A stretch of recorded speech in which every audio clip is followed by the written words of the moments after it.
अवधूत चिंतना श्री गुरुदेव दत्त। बघा किती छान योग, किती छान छान छान योग म्हणू शकते। काय आहे, उद्या हनुमान जयंती आहे, उद्या गुरुवार आहे, उद्या त्याचबरोबर पौर्णिमा आहे। एवढे 3 छान शुभ योग येत आहेत, त्याच्याबरोबर चौथा हनुमान जयंती आहे। एवढे 4 शुभ योग असताना कोणता दिवस आपल्याला बघायची गरज आहे? कोणत्या गोष्टीची आपण कोणत्या गोष्टीची वाट बघत आहोत?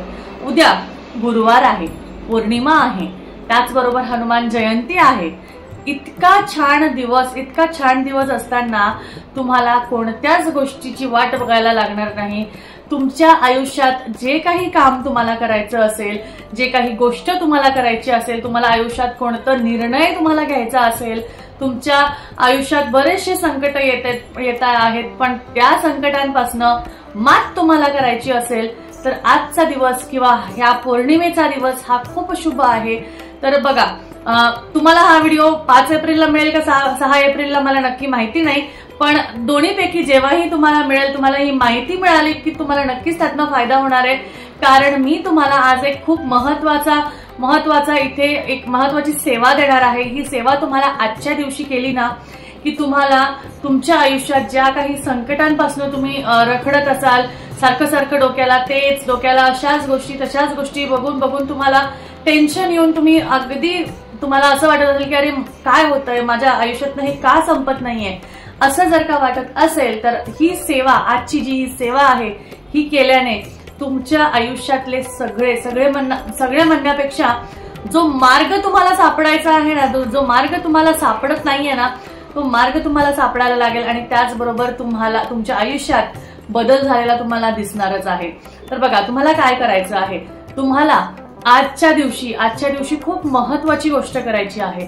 पौर्णिमा आहे, गुरुवार आहे, छानसा दिवस आहे, त्यामुळे हनुमान जयंती आहे, त्यामुळे तुम्हाला काय करायचंय, तुम्हाला सगळ्यात महत्वाचं, सगळ्यात आधी तुमचं घर आता पौर्णिमेमुळे तुम्ही व्यवस्थित स्वच्छ वगैरे तर करून घेतलंच असेल।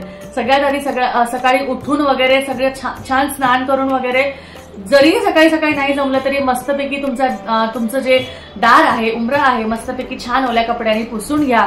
त्यानंतर उंबऱ्यावर हळदीचं लेपन करा। हळदीचं लेपन जमलं नाही तर हळदी कुंकवाची बोटं लावा, त्याचं पूजन करा। दाराबाहेर छानशी रांगोळी काढा, चैत्रांगण काढा। चैत्रांगण सगळ्यात जास्ती महत्वाचं असतं। ते झालं की तुमच्या दारावर हळद आणि गोमूत्राने स्वस्तिक काढा। त्याच्या साईडला 2 रेषा काढा। त्या 2 रेषा का असतात? त्या 2 रेषा प्रोटेक्शन शेल म्हणून असतात। त्या 2 रेषा प्रोटेक्शन म्हणून असतात की ते आपल्या घरावर ज्या कुठल्या नकारात्मकता आहे त्या नकारात्मकतांना आत शिरू देत नाही। त्याच नंतर तुळशीची पूजा करा। तुळशीची पूजा करताना हळद कुंकू व्यवस्थित वाहा। त्याचबरोबर तुम्हाला तिला नमस्कार करायचा आहे आणि त्यानंतर तुम्हाला तुमच्या घरातली देवपूजा करायची आहे। गुरुवार असेल, तुमचा उपवास असेल तर काही हरकत नाहीये, काही नाही नसेल तरी काही हरकत नाही, तुमची देवपूजा करा, स्वामींचा अभिषेक करा। त्या दिवशी स्वामींचे 11 गुरुवार कोणाचे असतील, कोणाचे 9 गुरुवार असतील, कोणाचे साधे दत्तांचे गुरुवार असतील, दत्तांचा अभिषेक करा। तुम्हाला जे काही जमेल तुम्ही त्या दिवशी करू शकता। त्याचबरोबर पौर्णिमा सुद्धा आहे। ज्यांना कोणाला सत्यनारायण जमलं नाही त्यांनी बाळकृष्णाला अभिषेक करा। बाळकृष्णाला अभिषेक करून तुळशीपत्र वाहा। एवढं सगळं सुद्धा तुम्ही केलं, बाळकृष्णाला अभिषेक केला, तुळशीपत्र वाहिलं आणि फूल वाहिले, तुम्हाला सांगते जाणवं वाहिलं, छोटीशी पूजा जरी केली ना आणि त्याचबरोबर सत्यनारायणाचे 5 कथा ज्या आहेत त्या वाचल्या तरीही सत्यनारायण केल्याचं तुम्हाला पुण्य मिळेल। बघा, ह्या सगळ्या गोष्टी खूप महत्वाच्या आहेत, त्यामुळे ह्या नक्कीच करा। त्याचबरोबर उद्या गुरुवार आहे। उद्या गुरुवारी फरशी पुसताना तुम्ही तुमच्या त्या पाण्यामध्ये थोडंसं खडे मीठ टाका, थोडंसं चिमूटभर अगदी हळद टाका। बऱ्याचशा जणांचा उपवास असेल तर उपवासमुळे तुम्ही म्हणाल डोकं धुवायचं का नाही किंवा काय करायचं नाही, काही हरकत नाहीये। थोडीशी चिमूटभर हळद तुमच्या पाण्यात टाका आणि व्यवस्थित तुम्ही तुमचं डोकं धुवून घ्या, काहीही हरकत नाहीये। जर धुवायचीच गरज असेल तर, आणि जरीही धुतलं तरीही तुम्हाला असं वाटलं की नाही आता उन्हाळा आहे, धुवायची गरज आहे, तर काही नाही, क्षमा याचना प्रार्थना करायची आणि डोक्यावर पाणी टाकायचं, काहीही हरकत त्याच्यानी नाहीये। या पद्धतीने तुम्हाला तुमच्या दिवसाची सुरुवात करायची आहे। या दिवशी तुम्हाला काही गोष्टी करणं खूप गरजेचं आहे, ते म्हणजे स्त्री सूक्त, पुरुष सूक्त ऐकणं किंवा म्हणणं, या दोन्हीपैकी कोणतीही एक गोष्ट करा।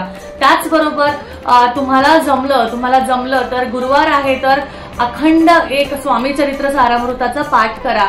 आणि त्याचबरोबर गुरुवार आहे तर गुरुचरित्राचा 14वा अध्याय 18वा अध्याय नक्कीच वाचा। या सगळ्या गोष्टी तुम्ही केल्या तर तुम्ही म्हणाल दिवसभर ताई आम्ही एवढंच सगळं करत बसू का? तुम्हाला सांगते या सगळ्या गोष्टी करायला ना अगदी ते अगदी तुम्हाला सांगते स्वामी चरित्र सारामृताला 1 तास लागेल, बाकीच्या गोष्टी करायला हळदीचं लेपण हे ते सगळ्या गोष्टी करायला तुम्हाला अर्धा तास लागेल। 1.5 ते 2 तासात तुमची ही सगळी गोष्ट देवपूजा सहित सगळं तुमचं होऊन जाईल। तर हे सगळं का करायचं तर हे आपल्या घरावर महालक्ष्मीची कृपा ही अखंड राहो। पौर्णिमा हा असा दिवस आहे, गुरुवार हा असा दिवस आहे किंवा हनुमान जयंती हा इतका शुभ दिवस आहे की त्या दिवशी आपल्या घरावर जेवढी काही नकारात्मकता असते ती नकारात्मकता जर का आपल्याला आपल्यावरनं काढून टाकायची असेल तर हा एवढा शुभयोग आल्यामुळे आपल्या घरातनं कुठल्याही प्रकारची निगेटिव्हिटी, कुठल्याही प्रकारची करणी बाधा, कुठल्याही प्रकारचं कसंही काही असेल तरीही ते 100% जाईल ह्याची मी 100% खात्री देते। त्याचबरोबर तुम्हाला संध्याकाळच्या वेळेस एक छोटासा धूर करायचा आहे। तो कशाचा धूर करायचा आहे? तुम्हाला 2 कापूर घ्यायचे, साध्या कापराच्या वड्या घ्या किंवा भीमसेनी कापूर घ्या, कोणतेही 2 कापूर तुम्ही घेतले तरीही चालेल। त्यामध्ये 2 लवंगा टाका आणि त्यानंतर त्यामध्ये 2-4 लिंबाची पानं टाका। त्याचनंतर त्यामध्ये तुम्हाला हे टाकायचं आहे, गूळ टाकायचा आहे, थोडासा गूळ टाकायचा आहे। आणि त्यानंतर सर्वात महत्वाचं तुम्हाला हे करताना जर का तुमच्याकडे गौऱ्या असतील, गौऱ्या म्हणजे जे शेणाने तयार केलेल्या असतात त्या गौऱ्या असतील तर गौऱ्यावर करा किंवा एखादी प्लेट घ्या, प्लेटमध्ये करा किंवा एखाद्या तव्यावर करा किंवा तुमच्या धूपदाणीमध्ये करा। आणि किंवा तेही नसेल तर सगळं गोष्ट थोडी थोडी घेऊन एखाद्या पंतीत तुम्ही तो धूर केला तरीही चालेल, काही हरकत नाहीये। धूपदाणी तर आपल्या सर्वांकडेच असते त्यामुळे धूपदाणीमध्ये जरी केला तरीच नक्कीच असते।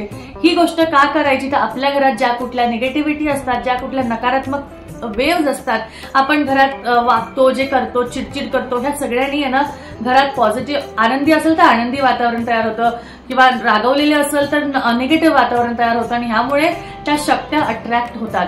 आणि त्याचबरोबर ह्यांना आपल्याला दूर करण्यासाठी ह्या छोटे मोठे उपाय नक्कीच करायचे असतात।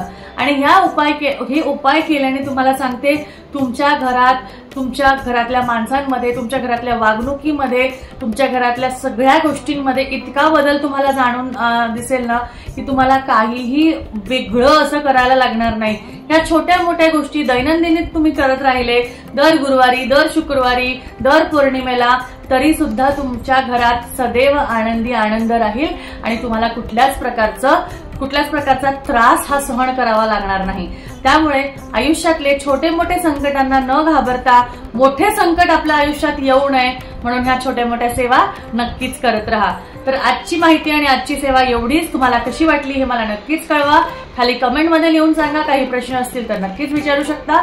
त्याचबरोबर तुम्हाला अशीच अजून नवनवीन व्हिडिओ, माहितीपूर्वक व्हिडिओ बघायचे असतील तर आपल्या चॅनलला सबस्क्राईब करा आणि असेच आपले व्हिडिओ बघत राहा। परत भेटू अशाच एका छानशा माहितीमध्ये।